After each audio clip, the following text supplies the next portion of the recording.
All right, everybody, and welcome back to Real Time for the Real Everyday Movie Fan. I am, of course, Josh Williams, and I am joined by my friends Ryan Murphy. And I'm James Sheridan.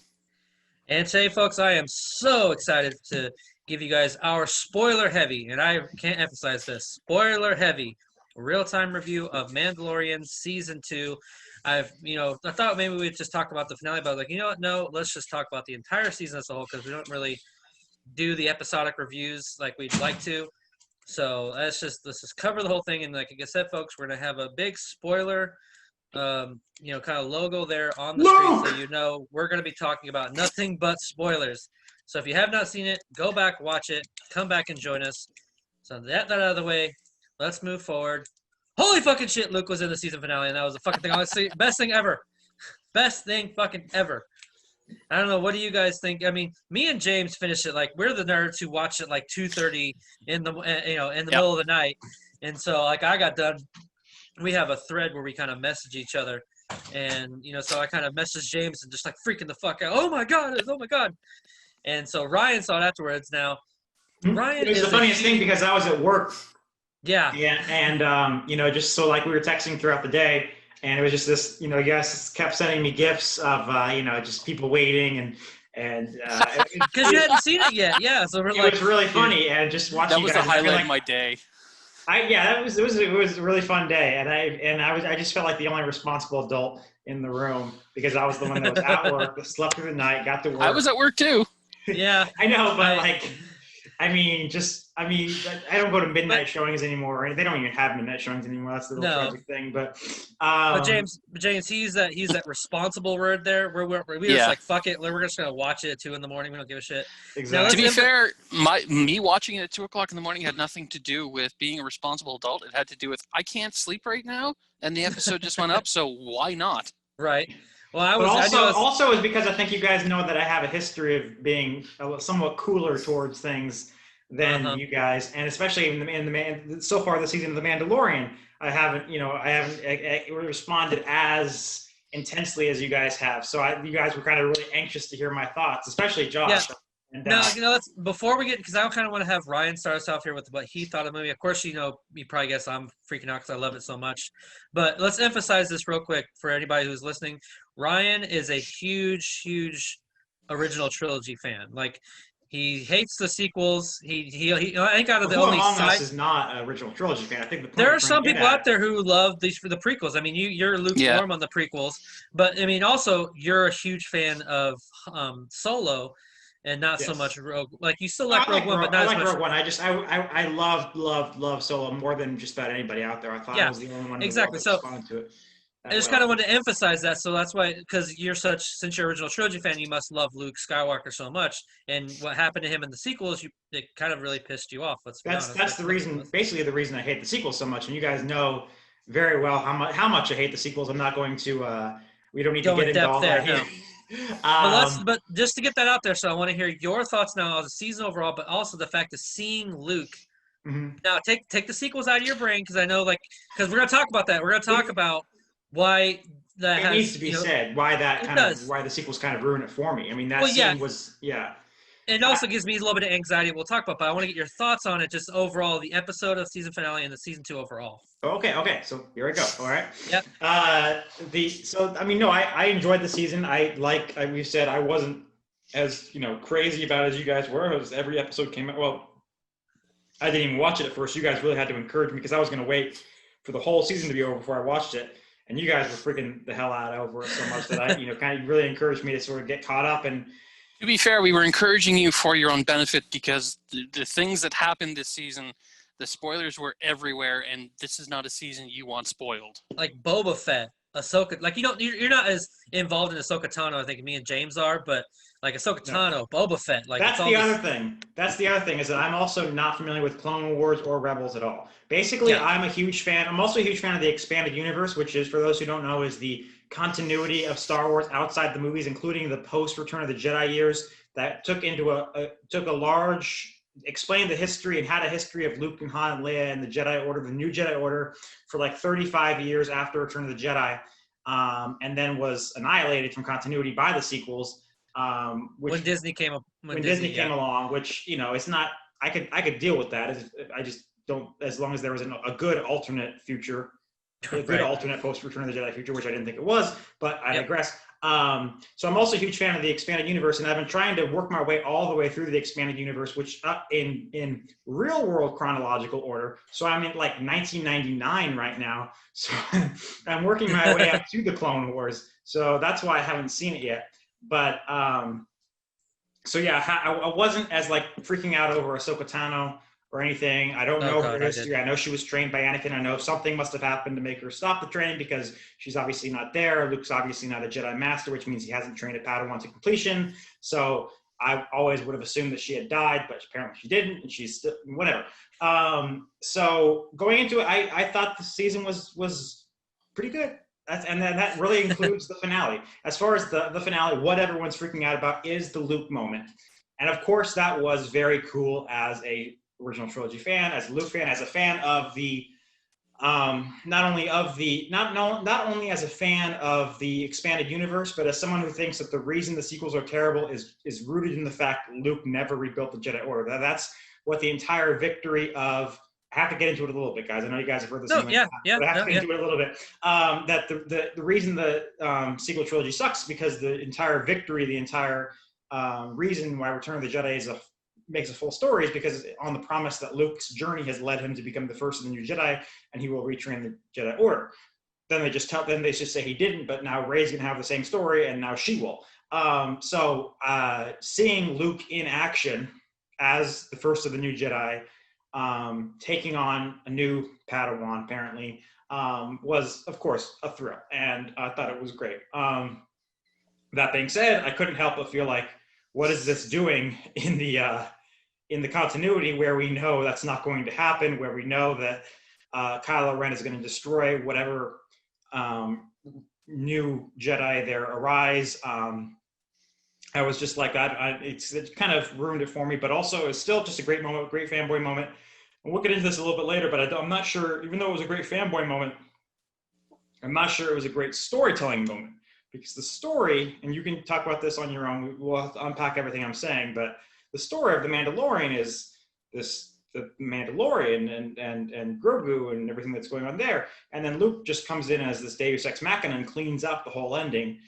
So it was a great fanboy moment from a Star Wars fan, like, oh, it's Luke, but I'm not sure in the story of The Mandalorian if it really worked as a story. Well, so go ahead. Overall, I liked it. Not as well as you guys, but we'll see what becomes of it. So.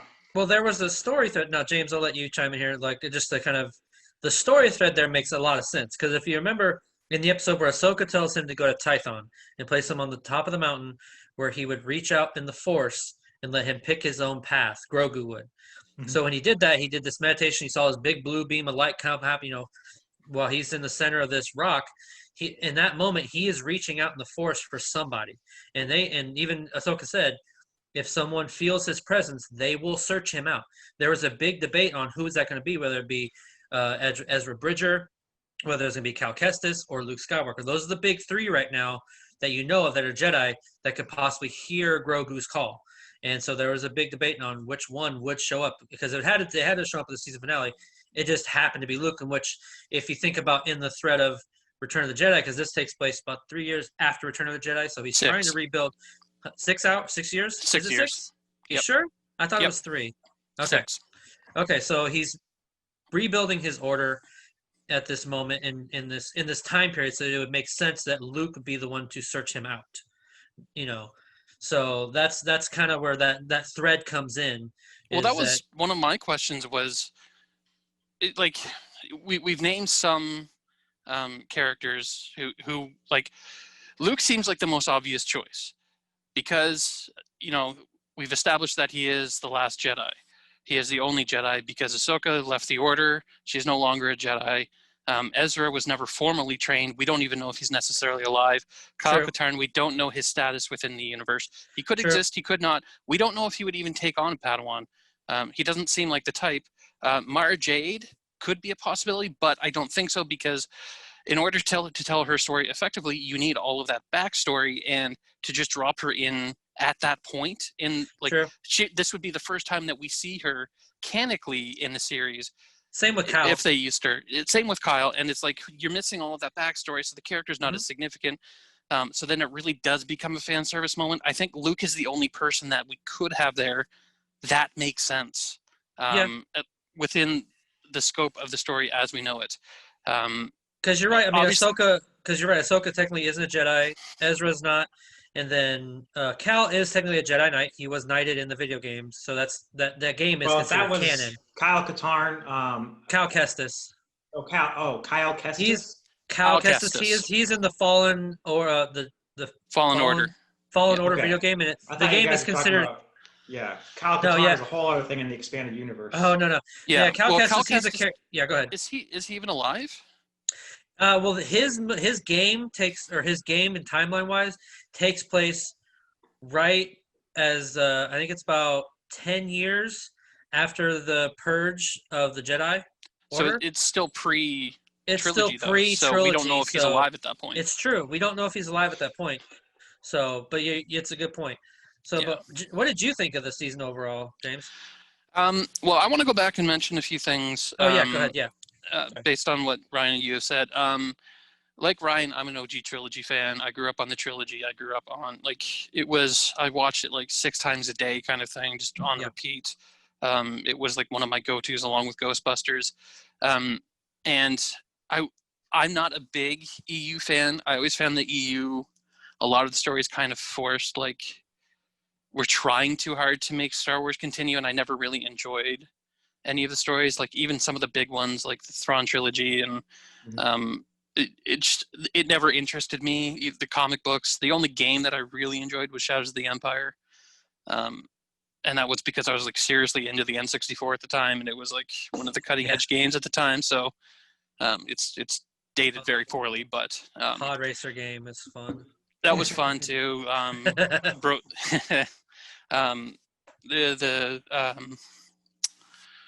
Oh my god, I'm blanking on the name. The Flight Sim one, Rogue Squadron. Keep wanting to say Rogue One. So like EU never really worked for me. I've always been more of a movies kind of person, and to a lesser extent the TV shows. I'm very lukewarm on the prequels. I see some of their value, and I see the potential of the story, but I don't think it was very effective in doing it. I actually enjoy the sequels. I don't agree with Ryan on a lot of his points. I don't think that Return of the Jedi necessarily promised that Luke would expand the Jedi. It just promised that Luke was the new Jedi. I think it was the EU that promised that we were going to get more Jedi.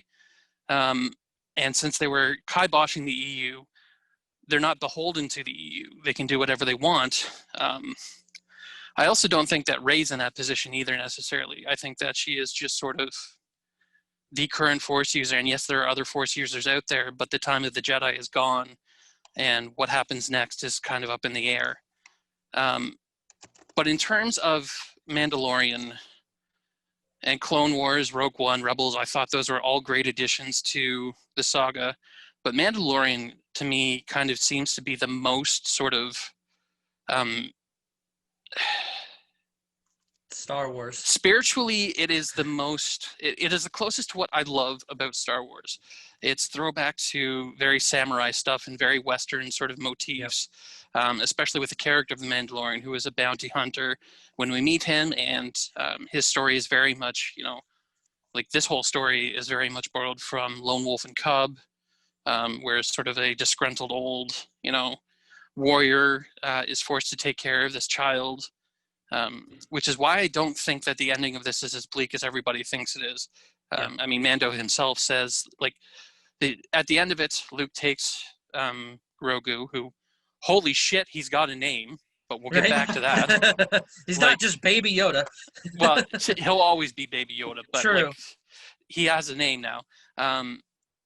Luke taking him, I don't think is going to be as bleak as we think it is, because yes, the sequels set up that all of Luke's Jedi were killed, but we don't know Baby Yoda is going to be there. Mando himself said that we will see each other again, and I'm fairly certain they don't mean in 30 years. I think they mean like soon. I think that the story of Mando and the story, like you guys were saying something about the story being sort of betrayed by the idea that Luke comes in to take Baby Yoda away because it feels like an ending. I think it's just sort of like a chapter break. Mm-hmm. I think Dave Filoni has a plan for where he's taking this story. Oh, And yeah. I think that much of this season was setting up elements of that. So what feels like a lot of fan service, and this is a complaint I keep hearing, is that a lot of the characters that we end up seeing feel like fan service. One, we now know that most of them were backdoor entries, backdoor sort of pilots into series of their own. We've got confirmed that Ahsoka is getting her own series. We've got confirmed that Boba Fett is getting his own series based on the tease at the scene. very end, if you didn't see that. I did That see was it. That wasn't a choke of surprise. That was just a legitimate joke. Are you okay? It was perfect timing, though. Boba Fett's getting his own series. Yeah, I was wondering if you were like Did you messing watch with that me or end not, credit but- scene, Ryan? I did. Okay. I was fully in the know. And we've established that, you know, not only is Ahsoka getting her own series, but we have an understanding of what it is. She's still looking for Thrawn. She's still looking for Ezra, and that's going to be her journey. We know Boba Fett is now going to be sort of The king of the underworld. Yeah, he's basically going to be king of the underworld, which is kind of great for that character, and I like that. But I think that Dave Filoni has a very specific plan for where he's taking these characters, and leaving it off the way he did is more than just fan service. It's we don't know where it's going, and I think we have to just kind of put our faith that he's got an idea of what is going to come next. I could be wrong. He could just be throwing shit in there because he spent his wad on the first season and had no ideas for the second season. That's entirely possible. I don't think so, given how Clone Wars turned out. Like, And Rebels. Rebels. Like, clearly he had a plan on both of those shows. And I think the same is true of Mandalorian. And I think that's just because Grogu goes off with Luke, this isn't the end of his journey. This isn't the end of our journey with him. And I think that we just need to be patient, which is going to be hard because it's another freaking year until the next one's out. But Right. There's room to grow here. I think that this gives Mando some room to kind of do some other things in the next season. They're already setting some of that stuff up. With him winning the Darksaber, now he's going to be at odds with Bo-Katan, who is going to be, like, Ryan doesn't know all this, but there's a whole backstory with the Darksaber being the sort of like symbolic element, like object of leadership within the Mandalorian. They made that very clear in the show. I mean, they did, but like there's a lot more backstory to it, and Bo's got a very complicated history with that. Her family has very much been in charge, but she's done some like really awful shit to maintain that power, and sided with some really awful people. So the series hasn't made plain just how dangerous she can be and how much of a problem this is going to be for Mando, who obviously doesn't want this power. Like, he has no interest in. Yeah, I just love that scene. I yield, take it. Like, he's like, I don't really give two fucks right now. No, I've got more important things. And that was another thing that I loved about this season, was that they made it clear that Mando, all of the things that Mando cared about at the beginning of the series have kind of fallen away. One of the biggest moments of this season that I absolutely adored was he's taken his helmet off twice now. Yeah. And both times in service of Grogu. Well, I think it was it was kind of like that sorry, I didn't mean to cut you up, but it was kind of like that realization that what he thought he knew about the Mandalorians, that he grew up learning, that you never take your helmet off. It was just a part of, I mean, it's a part of the old ways, but how when he was faced with Bo-Katan for the first time and she took her helmet off, he's like, wait, what? You're not supposed to take that off. She goes, yeah, you can. It's fine. And so I think he's been conflicted with that ever since that point in time. And that moment when he took his helmet off, to me, it felt very reminiscent and almost poetic in the Return of the Jedi scene when Luke takes off his father's mask. And it was kind of, I had that same But you'll feeling. die. Yeah, but I had that same feeling, like, because they're parting ways, even though, they both live. But it's that same feeling, like he takes off his mask so Grogu can touch his face and kind of see his face for the first time, honestly. Yeah. And it was just it's a moment of intimacy that you can only do in that sort of way, because you've established how important it is for him to maintain this belief and this, sort of like deep tie to his, I don't even want to call it a religion, because it's not even really a religion for him. It's just a way of life kind of thing. But Like, it's a deeply held belief for him, and to sacrifice that for someone he's obviously, fallen in love with as a parent figure. Oh yeah. Like, this is now his son. So, like, that moment to me was just, and watching Grogu go away with Luke and the tears, like, building in his eyes, and it's like, oh yeah, I was so emotional. this is devastating. I cried man tears, man. That whole last 15 minutes. Like when I saw that X-wing come through, and then Cara Dune like made the joke, "Oh, it's just one X-wing. Oh, we're saved." I'm like, "Oh, you have no fucking idea." It was definitely Like, one of those great just fanboy freak out moments where it was just like this. Oh, this is happening, and it's been compared to Vader's hallway scene, yeah, in Rogue One, yeah. Where it's I just had like the same the fans feeling. get what they want. They see this just massive power display. Well, even Boba Fett got one of those moments this season. Like, I've always had a thing about Boba Fett. I don't understand the fan interest in the character, because to me he's always been a background character or a character who fell into a hole in the ground. Well, like, I think within the original trilogy, besides looking cool, he's never done anything interesting. He just looks cool. Whereas within this, like, he actually gets a moment to like break out and do something cool. It's like, okay, he is a badass. He's earned this. Yeah, let me just say to that the fact that he looks cool is the entire reason why we have The Mandalorian as a TV show in the first place. It's true. the whole concept of The Mandalorian, oh, you mean the guys in the cool-looking armor? Cool. By the way, interesting footnote is the Mandalorian armor was designed by Joe Johnston, who was an art department worker on the first 2 Star Wars movies and Raiders of the Lost Ark. Won an Oscar for Raiders of the Lost Ark. Will go on to be a very successful film director. Directed Honey, I Shrunk the Kids, first Captain America movie, Jurassic Park 3, a lot of other movies. So just fun fact that Joe Johnston, 2 MCU directors were involved with this. Joe Johnston is the initial designer of the Mandalorian armor, and Jon Favreau is the creator of this TV show. So. And Peyton Reed directed this last episode. Oh yeah, this season for Peyton Reed, applause to you, sir. I mean, wow, that was incredible. But going back to Ryan, since Ryan, you're more in depth in the EU than me and James are. Mm-hmm. Don't they have any books that expand more on Boba Fett's journeys before Return of the Jedi in the EU books? Well, before, yeah, there's first of all, George Lucas was the one who finally gave us his backstory. Before Attack of the Clones, even in the EU, he had basically no backstory. I think people liked the mystery of his character, and then, of course, finally we learned in Attack of the Clones that he's clone of Jango, etc. Then they had some novels fill in the spaces. But obviously in the EU, they had brought him back from the Sarlacc pit. He was back for a long time. He was involved in Tales of the Mos Eisley Cantina, which was a collection of short stories. But yeah, I think he had a comic book at one point. There's so much EU. Like I said, I'm only up to like 1999 on the EU. I know facts about the remaining parts of the EU, but I haven't actually read most of them yet. But the most, I was gonna say, we talk about the Jedis that are still around in the EU. There's obviously a lot of new Jedi characters that Luke trains, that people have been speculating whether or not they can translate them into the new, what I call, my personal nickname for it is the D canon, the Disney canon. But if it, like, for instance, Jon Favreau has taken inspiration from the EU. There's been aspects of it. The Dark Troopers straight out of the Dark Forces, which was the book that introduced the video game that introduced Kyle Katarn, who joins the new Jedi Order. Mara Jade, who, if you don't know, becomes Luke's wife. She's introduced. Thrawn. They've name dropped in the season. Absolutely, name dropped. He's gonna be in Ahsoka's, yeah. He's already in Rebels, so he was already introduced into Disney canon. Yep.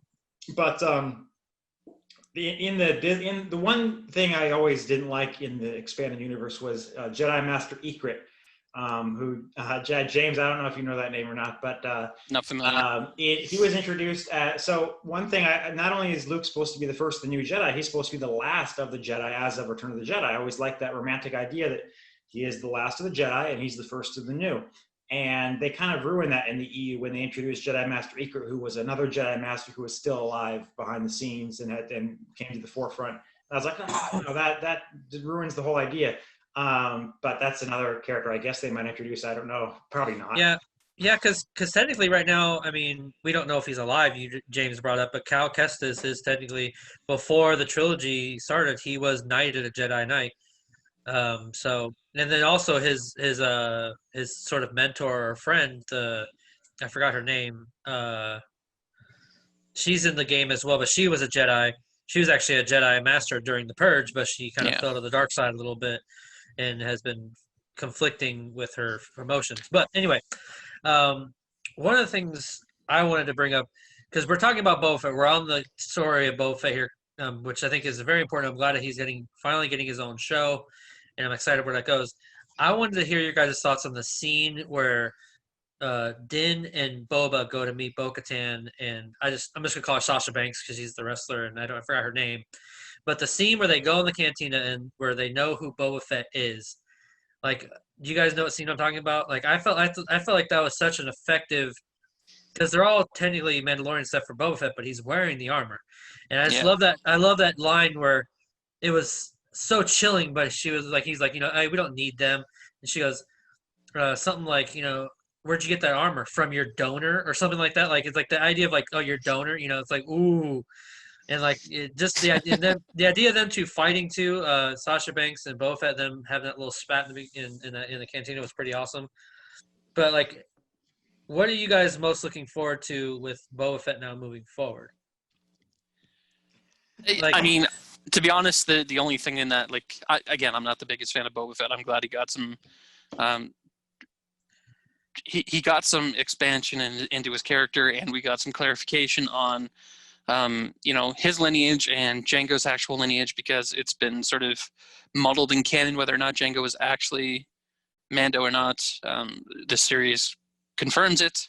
Well, he was a foundling, so that, like, he's as much a Mando as Din Djarin. So, but like, I think the most exciting part of that is the fact that we're going to get more Mulan kicking ass.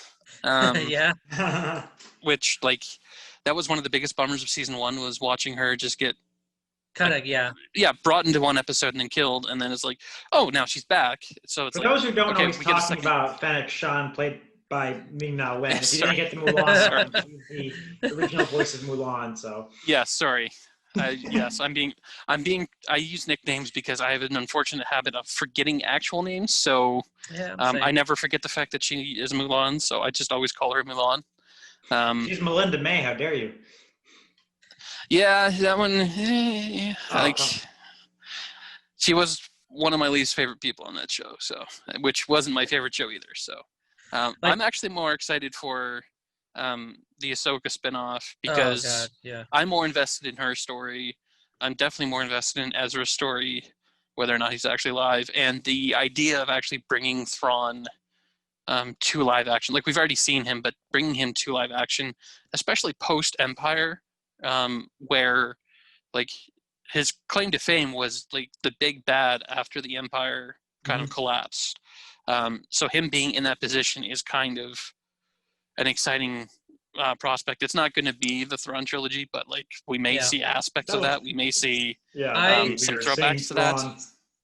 I have a bold Thrawn in a trilogy. Sorry, Josh. No, you're good. That'll be weird seeing Thrawn in a story that's not the Thrawn trilogy, and if he meets his end in a way that's alternate than the Thrawn trilogy, like Ahsoka killing him, it'll be very strange for me as a fan of the EU. But I mean, we'll see. I'm interested to see who the cast. I mean, this is the role of a fan favorite for 30 years. I have the best person. If they can get him, Benedict Cumberbatch. He would be the best. Dude, we got Rosario Dawson because of fan service. You never know, man. I'm sure Benedict would come on for, put on that blue makeup. I mean, hell, he played Khan. Why not? And they're dumping so much money into these shows. It's almost like movie quality. So I mean, it is. That's the other thing I want to talk about is the budget. I can't believe the budget of this damn show, and the fact that Disney is making 10 shows, and we'll have to get into the future of the Star Wars. Yep, I wanted to get on I'm that pulling one up last. a list now. I'm pulling up a list now. Yeah, I wanted to talk about that last. When they when they bought this thing from George Lucas, they're like, we're gonna get our money's worth, man. We're gonna milk them out of this franchise. Like, you have 6 movies, we're gonna make a movie a year. Oh wait, maybe that's not the best idea. We're still gonna get just this one streaming service is putting on 10 shows, and if they all have as high a budget as this show, that's a lot of money. Yeah. I'm actually going to say I don't think this show has nearly high a budget as we think it does because one of my nitpicks, and it's kind of a minor one because story trumps effects, but that janky face replace on Luke Oh yeah, it was not the best. No. That was worse than the Leia one. Yeah. I like the it was. Leia one. I thought the Leia one worked just fine. I don't understand why everyone has an issue with that one. But this one was really bad. The only thing that saved it was the fact that it's actually Mark Hamill talking. Yeah. Well, everyone's been saying that there's been a huge thing on like Twitter, and that Sebastian Stan just should play Luke because I like that idea. Like Mark I'm Hamill. okay with that. Me too. He looks so much like him; it's insane, especially when he's younger. Now, speaking of that, like we were talking about it earlier, and this is my moment to talk about. I think now moving forward, that's because it's obvious Mandalorian season 3 is going to focus now on him and Bo-Katan joining with the other Mandalorians to go take back Mandalore. Now, I have the feeling they're going to have like that Game of Thrones style feel where it's who's going to actually finally take the throne. Is Bo going to challenge Din, or is Din going to eventually become the leader of Mandalore, which I think would be kind of a poetic ending to his story arc, starting off as a foundling and eventually coming to be the leader of Mandalore. But he doesn't really care. Awesome. He doesn't care. It's the same thing with Jon Jon Snow. It's the same thing with Jon Snow, though. Jon never wanted it, but he took it because he was the best choice. And I feel like that's where it's at right now, kind of with his story. But he's not even going to follow them. Like he's going to be like like once they leave that ship, he's going to be like gone from the. Sorry, I'm getting progressively drunker as we do the show. No, we don't know what's going to happen beyond that because like there's so many questions about what's going to happen to the people on that ship. Obviously, like certain people are going to go their own way. We saw Minning one. I'm not even sure if I'm pronouncing her name right, but she's obviously gone off with Boba Fett. We don't know what's going to happen to Gideon. I'm assuming that what's her name is going to take him, and he's going to end up in some Republic prison. But I'm sure Cara Dune's going to take him to the New Republic for sure. But we don't know that for sure yet. Like, there's still a lot of questions up in the air. And yes, what is going to happen to Din Djarin now that he's not on this journey to take Grogu to the Jedi? And obviously it's going to tie into this, but I don't think it's necessarily going to be the entire story. I think it might be an episode or two. I think Grogu's gone. I think season 3 is going to be totally different. Well, here's my thing. I still feel like you're going to see I don't think people are going to watch without Grogu. No, because I looked it up. I looked it up, actually. In this point in time in Star Wars merchandise, Grogu or Baby Yoda is the highest selling toy right now in their whole market. So he's going to be back. I have a feeling you're going to see snippets of him within season 3. Because I firmly believe they opened up that door between him and Bo-Katan because he has a Darksaber.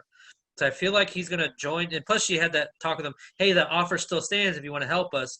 I feel like now that he doesn't have a purpose with Grogu, that's going to be the next thread for Din. Now, I still feel like you're going to see snippets with Grogu and Luke within it to kind of keep up with Grogu. But here's my next thing I was going to predict. Now that, because a lot of fans are calling for it on social media, and if you guys know, there's a reason like Rosario Dawson got Ahsoka. There's a lot of things that happened because the fans wanted it. I feel like we're going to get a Grogu / Luke Skywalker series where they're in the Jedi Temple. Dude, James just pointed out that 2 minutes of Luke's face was trash.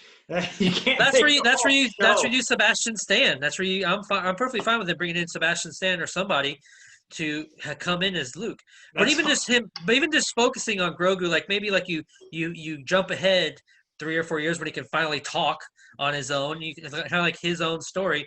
Then maybe we'll get those answers that people are. Because here's where thing. After Luke, came and whooped ass, I had that tears of joy when he took Grogu away. I had that feeling of happiness, but then I had the feeling of dread because, as we know, like I was like, oh fuck, does this mean that Kylo sliced Grogu in half along with the rest of the Padawans? And that kind of pissed me off because fans not only love the character because he's so cute, but they love him as a character in general. He survived the Purge in Coruscant. He survived all this, crap. He doesn't deserve that kind of ending from someone like Kylo Ren, who, Grogu is a much better fleshed out character in the short 2 season span. But I mean, I don't feel like, so I think we're going to get a kind of a series on him and learning his, kind of his own Jedi story. So Wait. Is he a better character? Because we have to address this. We have to address the controversy. The big controversy this season. Grogu's a murderer. Grogu was eating eggs of the frog lady. that's like chicken eggs, man. Come on. This caused a Have you never Twitter had an omelet? uproar. Have you never had an omelet? Yeah, you had omelets before. This was a with eggs? sentient being. This was a human being. Have you never had steak? Yeah, That was a cow once, my he ate friend. frogs too. Come on. Yeah, he ate frogs in the first season. But like like I think I feel like if Disney really wants to keep up with Grogu, he needs to have his own series. I think I don't think he's going to be in his own series. I think he's going to be in this series. I do think that they're going to explore this because something we haven't talked about yet is they actually revealed some of his past too. Yeah. Because up until Ahsoka came along, all we knew was this was a 50-year-old child of a race that we're not familiar with beyond, two other examples, one of whom never spoke on screen.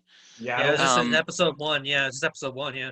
Yeah, and she was killed in a book called of the Jedi Apprentice series, by the way. Yeah, that's why she was in episode 2. We've had speculation about where he came from. Obviously, he's old enough to be from the pre-Empire era, but we don't know.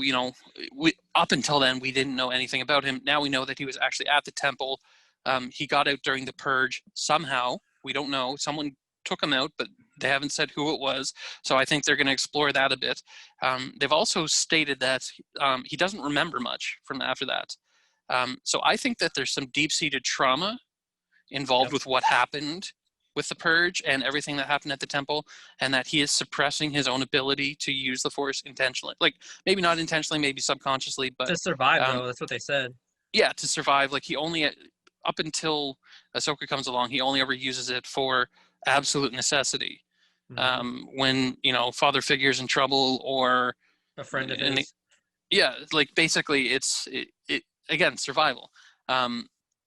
I think that that's part of his journey in the next season is going to be unpacking the past, unpacking his trauma, and how does he move forward from that, which I think is fascinating for a puppet character that only speaks in little grunts and right. Like he never, like, there's no words, there's no exchange, like he has no real discernible personality other than being cute. But he's still an adorable, lovable character, and everybody wants to know what happened to him, how he got here, where he's going. And I think the Jedi training is going to force him to confront those issues. Whether or not that includes Luke or somebody else at a temple that Luke has built, I don't know. We could jump off and assume that maybe Luke has actually established a temple. It has been 6 years. Maybe there are some other students who can be training him and whatnot, and Luke is just kind of in the background a little bit. I don't know, but I do think that's going to be part of the journey. If it's in another series, so be it, but I don't think that they're going to spin off and do that by itself. I think it would be much more fulfilling for there to be sort of the split journey of Grogu and Din until their reunion. So it's sort of like, Two Towers, where the Fellowship breaks up and we're watching all of these journeys separate and go their own way, but ultimately they end up coming back, in the end. Which I could write some a degree. paper on, which is one of the best examples of storytelling in the world. But yeah. I digress. But yes and no. It takes them a goddamn long time to get to the frickin' point in that book. You're gonna love Josh. It takes him 50 years to leave Bag End, dude. That's not good storytelling. It does. It takes 17 years. Show some respect. Josh, if you're not a big Tolkien fan, you're gonna love Ready Player 2. I'm just gonna say that. I mean, I love Tolkien. I love Lord of the Rings. You've never read the books. Stop not like William and me. Your that's true. Friend William and I love the movies. Tolkien reader, but there's so much. Hey, no gatekeeping. If he just enjoys the movies, that's fine. I know, but there's so much Thor God and Morgoth of Thor God and the Blade of such. It's just. To be fair, that shit's boring as hell, man. I'm with Wade on that story where it's I don't care about that shit. All right, so moving forward here, let's kind of wrap up our. I have to put out my conspiracy theory. Oh yeah, go ahead. We should always do reviews when I'm drinking. We should just. It's fun.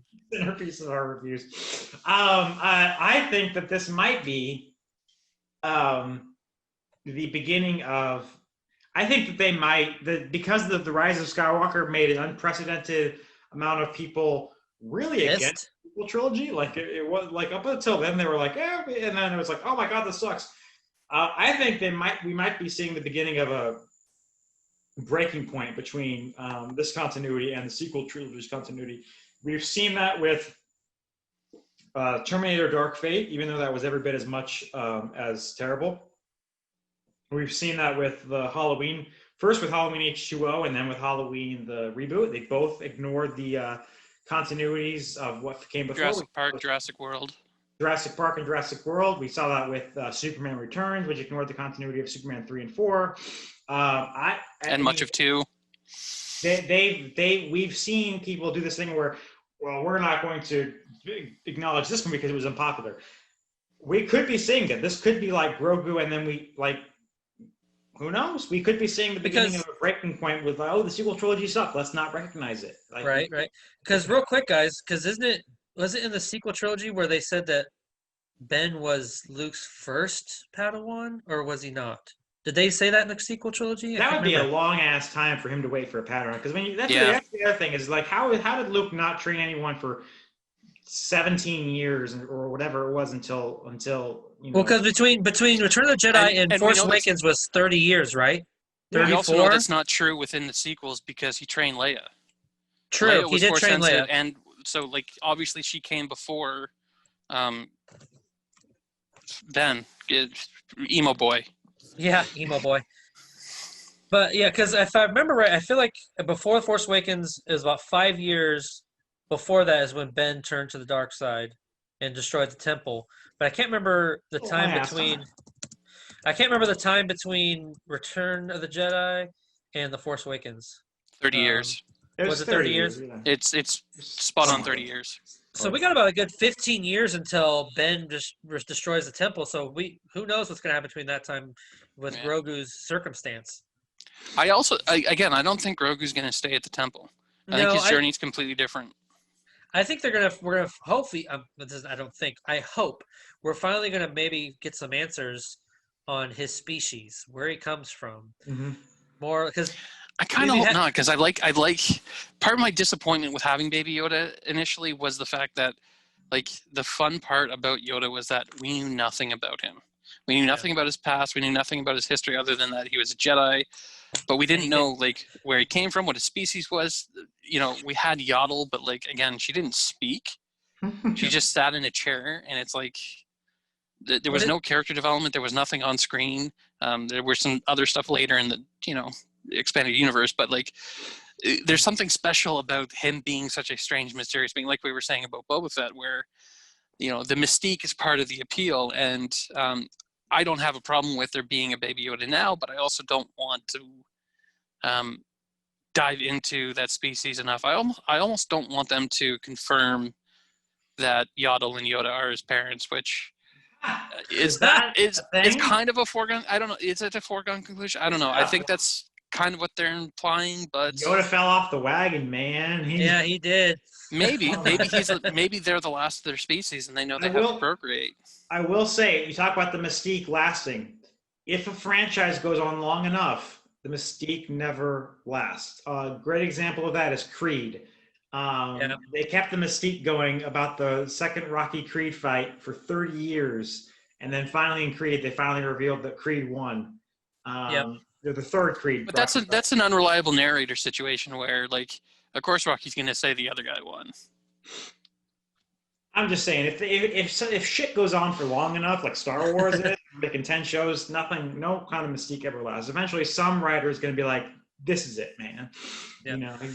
So yeah, and so, like, my thoughts just, like, overall on the show, like, I feel like this is, I think they finally realized they have something here with The Mandalorian, and I feel like moving forward we're going to see more of this type of quality, because I'm sorry, Kathleen Kennedy, I feel like Jon Favreau should take over now, because Dave Filoni's not an executive, he is a writer.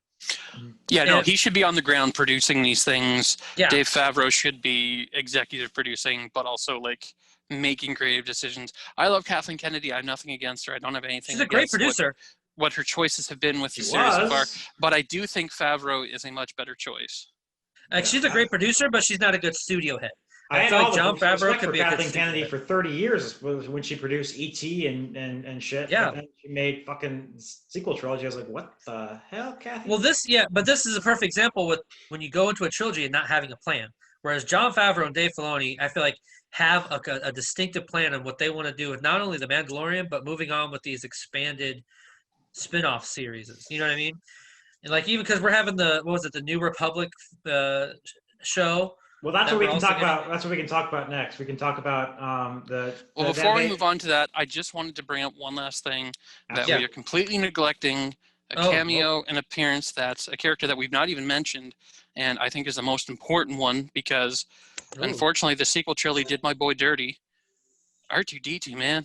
Oh, that Like- was such a great, and I love the little relationship between him and Grogu. Like, Yeah. I Here's- almost here's- expected, like, when he started bending down, I almost expected him to have a message, like, to the little broadcast beam thing, and for him to have a message from, like, maybe Yoda or something, because who knows what's in those circuits? Like, the dude's been True. around for, like, ever. decades, and it's like he's seen everything. He's the only one that knows the entire story, because he's the only one that's been there. And Here's then a big. my here's biggest the- complaint about the sequels is that he was a background character. Like, he showed up, like, 2 or 3 times in the entire movies, and it's like, this is the character that saved their lives time and time again.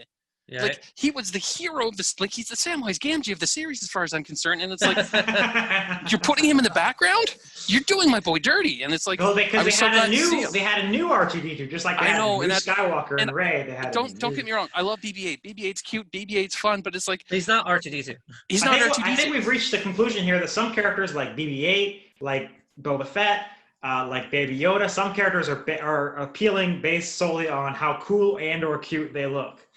Well, for me now, I mean, like BB-8 had some personality too. like for me, like the relationship with like now with Bo-Katan or even Cara Dune and the Mandalorian, I feel like those group of people is much better than the sequel like of Rey and Poe and I'm going to the other- disagree because I actually like those. The only time that it didn't work for me was they didn't. Okay, I'm going to back up for a second.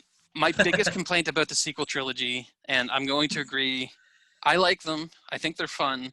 But my biggest complaint is that there's not enough through line in story and character. Yes. They set up certain things, they set up character paths for them, and then completely abandon them in the last film.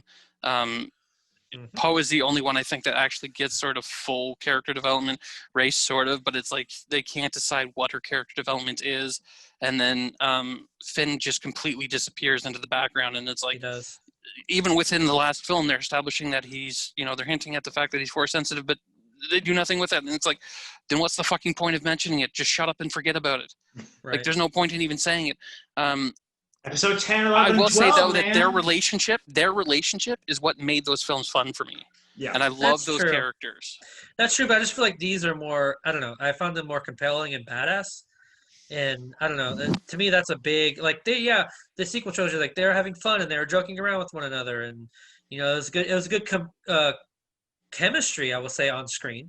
Yeah. But as far as like the quality of the characters and like their ability to feel like a threat. I mean, yeah, Poe when he's in a fighter, yeah, in an X-wing fighter, yeah, you can believe he's a badass. But I don't know. I just felt I love these characters so much more. But going back to R2-D2, I wanted to actually get a little bit of a quick if you think this is possible. Because, Grogu was on Coruscant. He was at the Jedi Temple. Do you think when R2-D2 saw Grogu, do you think he maybe recognized him? I don't know if Do he you think- recognized Grogu necessarily, but I think he definitely recognized Yoda's Like, he's- species because not True. only was he familiar with him from the temple, he was with Luke on Dagobah. So he's Yeah. known Yoda over different periods too. So recognizing the species and seeing this little kid and like, again, I love that sort of like Grogu's hesitant to go until he sees R2 and it's like, oh, adorable thing I can go with. I'll go with Right. you. True. I was just thinking about that because, like, because he was trained on Coruscant on the Jedi Temple, and so and Anakin and R2 were there plenty of times. I don't know, it's just something Yeah. I thought about because they had that really cute exchange, and so. But anyway, so yeah, let's talk about. I think we can both all agree. Let's to let's give our scores about the show, because then we can move on to what we're looking forward to moving forward. For me, I think this is a much better. I think this is a far beyond better season than season one, and season one was already fantastic. I think I'm just going to go like straight up, probably 9.5 out of 10. I mean, I feel like there wasn't very much to dislike about it. There was a couple of the Luke face was not the best, and there was at least one episode where I kind of felt like it was actually no, it wasn't a throwaway. The early episodes were a little too fetch questy. True. Fetch questy. You guys always manage to out nerd me because I don't know what the fuck you're talking about. Like, fetch questing is an old sort of gaming role playing game and video game sort of term for, like, you'll see a character in a tavern and they will give you a job to go and find a thing. So you're on a quest to fetch a thing. Yeah, well, that's that thing. I don't mean to interrupt you. This is our thing. We get to the end and then we the whole series. I mean, if you really wanted to just tell a story, you could make it 5 episodes long. The whole thing is, in order to find out this, I have to do this for an episode, and then it's a TV series, not a movie, right? So in order to find out this thing, I have to do this for a whole episode. Whereas if you wanted to really shimmy it down into really streamlined story where it's as short as possible in order to tell the single point, you could have really gotten it. You told the whole story in 5 episodes, but like you're right. There's individual. I will say that a lot of the complaints for this season have been that it is too fetch questy. I'm making a joke there. I don't think it actually was. I think each episode, while were individual and did have a fetch quest themselves, served a purpose in setting up either character or story. The most useless one seemingly was the one where they're stuck on the ice planet, except that establishes the New Republic X-Wing guys who are recurring characters now and are tying into other things in the series. And it's speculated that I don't know if it's official or not, but I've heard speculation that they are going to be the characters who are, or someone similar to that are going to be the characters in one of the new series. The New Republic series, yeah. Yeah. Because I was gonna say, because when I was giving my score, because I was like, oh, there's this one throwaway between when he visits Ahsoka and they go to Tython. There's that episode in between where he gets Cara Dune and they go destroy this outpost. And I was thinking of this also, and I was thinking to myself, I'm like, that's actually not throwaway, because I feel like that's a plot thread that we're not realizing. Well, they need the information of where the ship is. Not yet. Well, no, that was a different episode. That was. I'm talking about the one right before when he's with Ahsoka, and then when he okay. Because that episode actually I feel like is very important, because I feel like what they're leaning towards or what they're alluding to is that it's because of Baby Yoda that Snoke exists. Yes, I think that he's what the whole point. His blood, his blood is what creates Snoke essentially. Or brings back Sidious, one of the two. I think that's where they're going, is that they're trying to bring back the Empire. Like, that is an EU thread that was explored in the comics and the books quite a bit, was the idea of cloning and using the old Clone Wars materials, which everyone thought was destroyed during the Clone Wars, to create clones of the Emperor. Again, that's explored in the Thrawn trilogy and other places. But I do think that's where they're going, is they're trying to supplant those ideas in this by using the only Force-sensitive character they can get their hands on, because he's so strongly Force-sensitive, and none of them are getting their hands on Luke. No. They demonstrated that in 30 seconds, where he just cut through. Well, not only that, the fucking Dark Troopers, these characters that Kyle Katarn struggled with, and that these Mandalorians struggle with, and the Mandalorians are supposed to be a group of people who stand up against Jedi, and Luke cuts through them like butter. Right. He just handles them like they're pre-Empire or they're pre-Clone Wars battle droids. And that look of fear that Moff Gideon had on his face, he's like, oh, fuck, I know who that is. He knows what that X-Wing is. He knows it's serious business. That's the best. That's the best. But not only that thread, because that thread I think will tie in also to Ahsoka's trilogy, or Ahsoka's story, because I feel like, another big prediction here, I feel like Thrawn is actually out in Exegol, where he's trying to rebuild the Empire and trying to bring back Darth Sidious. I hope not, because I hope they're ignoring the sequel trilogy. I hope that's where they're going. I hope so too, but I feel like if they... But anyway. Again, that is an EU thread that it's already... I don't have a problem with them trying to canonize the idea of, we are the Empire, we need our Emperor. Yeah. Let's try and bring him back using the only means we can figure out, and they're trying to figure that out. Otherwise, I don't know why they would be... trying to yeah. get a force sensitive character like that and doing biological experiments on him. Because like none of them are force sensitive. Building a legion of Sith, it doesn't make any sense for them because they're just going to take over. They want their emperor. That's it. Yeah. Mhm. What score would well, Ryan? You had something to say? You want to No, say? no, go ahead. Because what I was going to say was we were talking about Josh's score. Yeah, Yeah. my score was 9.5 out of 10. What would you guys give it as a series, season 2 overall? I mean, Ryan, do you want to go ahead? Yeah, I mean, I would go ahead and give it like a 7.5. I would say like, it's good. It's not, they didn't, besides the Luke fan service, they didn't really throw any great storytelling aspects at me. He gets Grogu, he's trying to return him to his own kind, he's captured by the enemy, he goes and rescues him.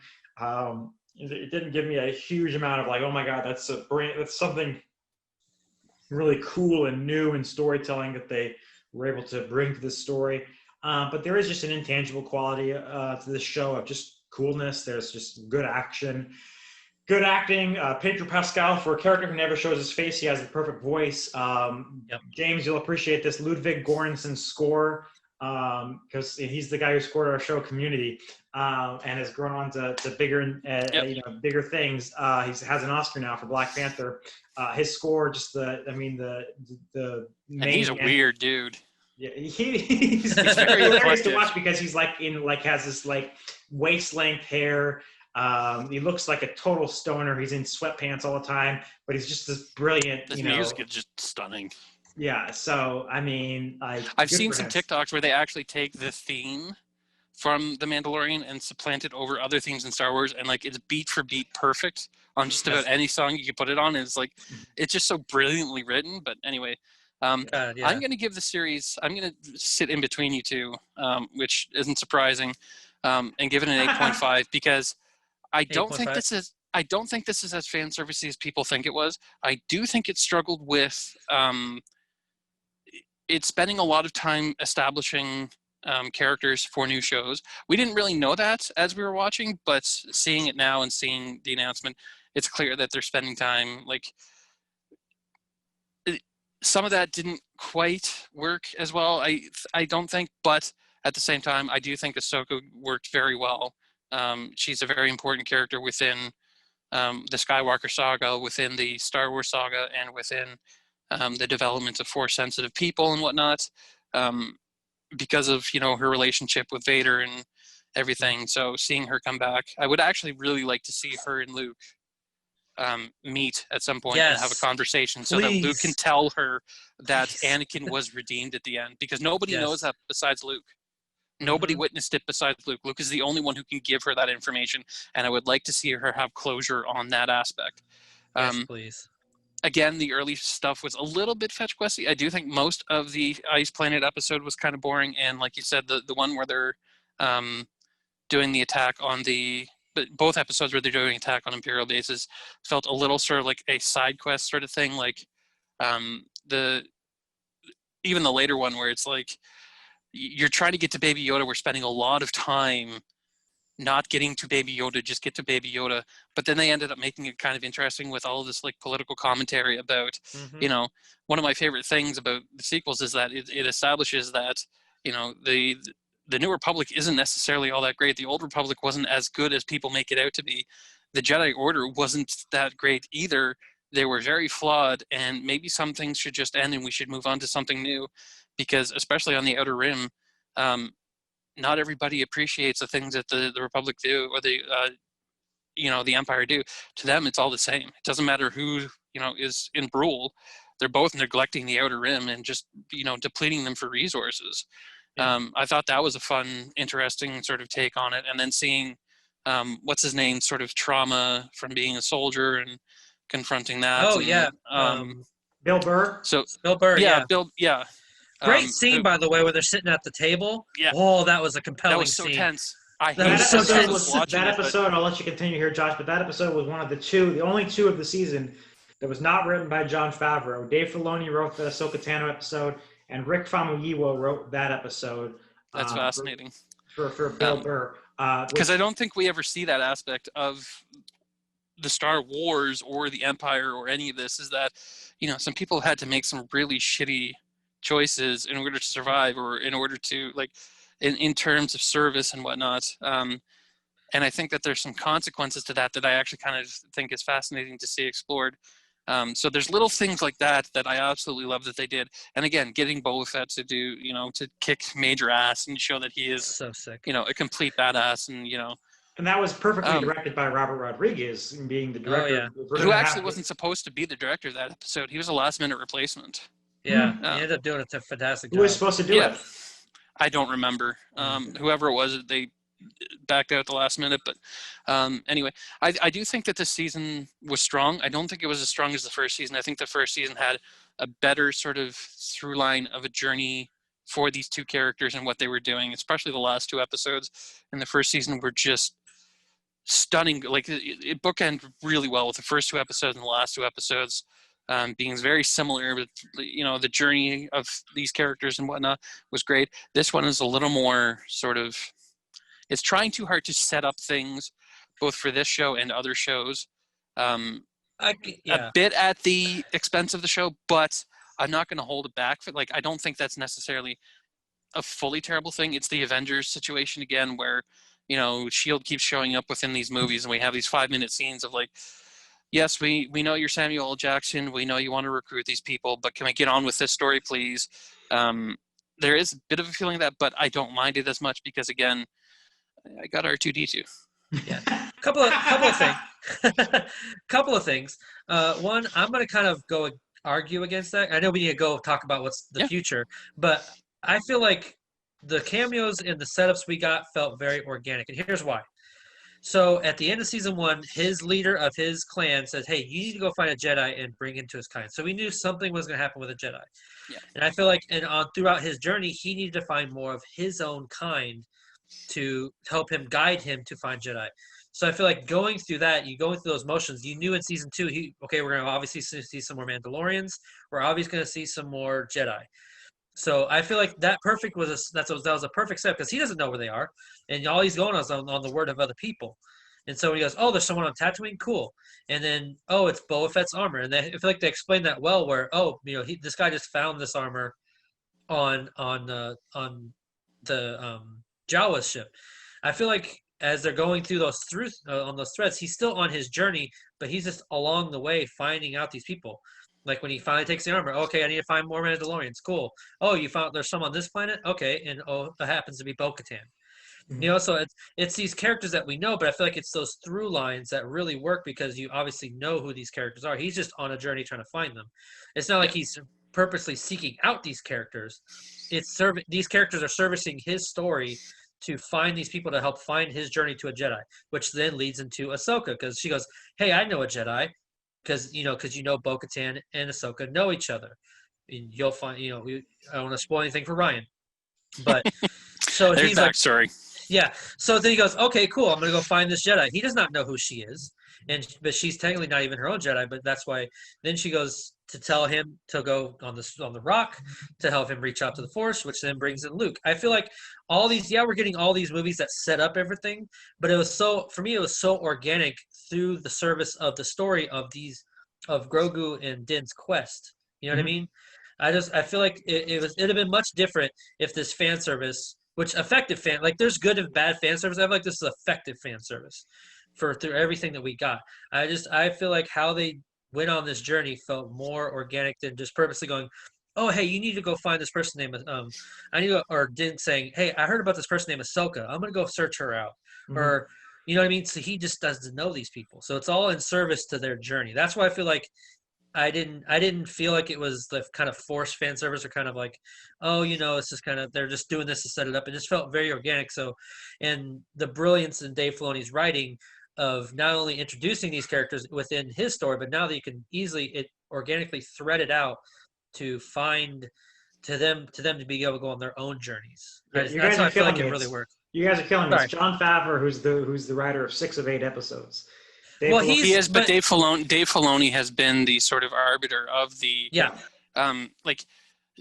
Favreau gets the credit. The thing you have to understand about writing credits is that only one person gets the writing credit. Sometimes if there's a team or if there's a redraft, they will get the credit. But especially on TV, there is a team of writers Yeah. and they will each go off and do their own episode, but everybody is sort of working on this entire thing.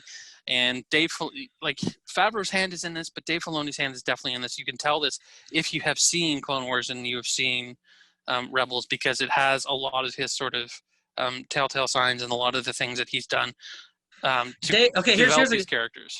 Here's a perfect analogy. Dave Filoni is the brain, and Jon Favreau is the body. Like Dave Filoni's the guy with the board who has all these little pictures and little, thumbtacks and lines going through everywhere. And Jon Favreau's the one who's like, okay, fine, we got this idea for this story. I'm gonna write it out. I'm gonna write these things down. And don't forget, Dave Filoni actually trained under George Lucas when they were doing the early part of Clone Wars.